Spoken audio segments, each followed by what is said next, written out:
tiny little living thing? Well, it's a single-celled organism found all over. They're not always harmful, but they can cause illnesses. Natalie, what is a virus? I think it's bacteria. Actually, there are microbes that are smaller than bacteria, and they cannot survive without a host cell. Therefore, they are not cellular. Avery, what is antibiotic resistance? Since antibiotics have been around for so long, the bacteria are starting to learn how to fight them, and so basically bad pathogens are able to fight against antibiotics, which is scary because there could be a superbug that could take over and kill us all. Wow. All right. Sophie, do you know what this is? That looks like a superbug. What is a superbug? A superbug is a type of bacteria that has become resistant to antibiotics. Oh, fancy fiction. Do you know if you could be exposed to superbugs? I was just looking this up because I'm very intellectually curious. And this website says that you can protect yourself from superbugs by finishing your antibiotics so as to kill all the bacteria.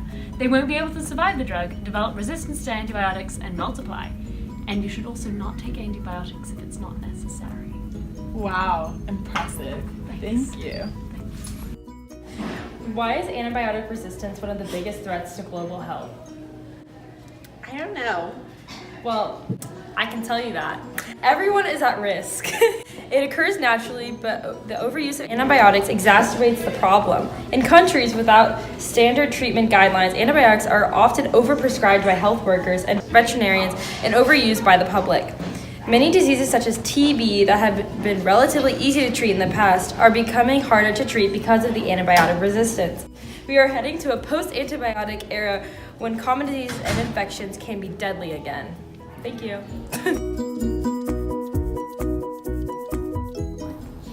So why should you care about antibiotic resistance?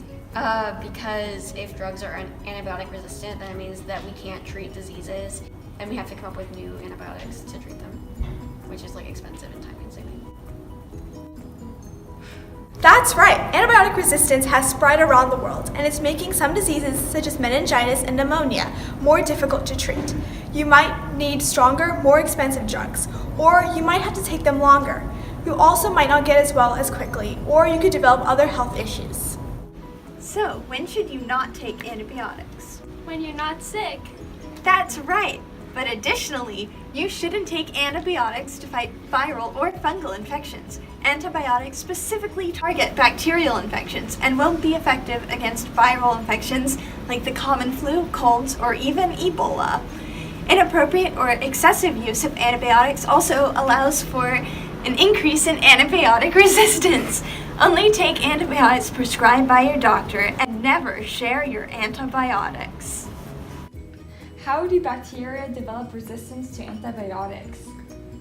Through lots of adaptation and many generations of multiplying and stuff. Yes, and bacteria can be naturally resistant to certain types of antibiotics. Bacteria may become resistant by genetic mutation or by acquiring resistance from another bacterium. Genetic mutation is very rare and it enables the bacteria to produce chemicals that inactivate antibiotics. Bacteria can get antibiotic-resistant genes from other bacteria by mating process that transfer genetic material. Viruses can also pass resistance between bacteria. How many people a year are infected with an antibiotic-resistant pathogen? And how many people die each year? Well, I mean, it's a huge issue, so I'm thinking probably millions are infected each year.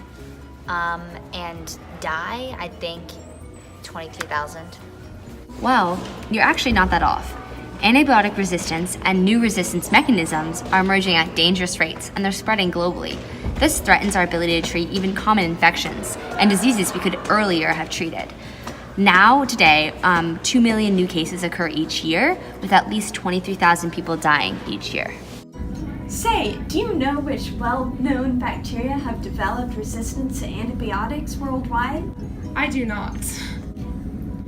Well, the answer is multi-drug resistant Pseudomonas aeruginosa, drug-resistant tuberculosis, which is a leading cause of death in sub-Saharan Africa and Southeast Asia, MRSA, which is multi-drug resistant staph infection, and pneumococcus.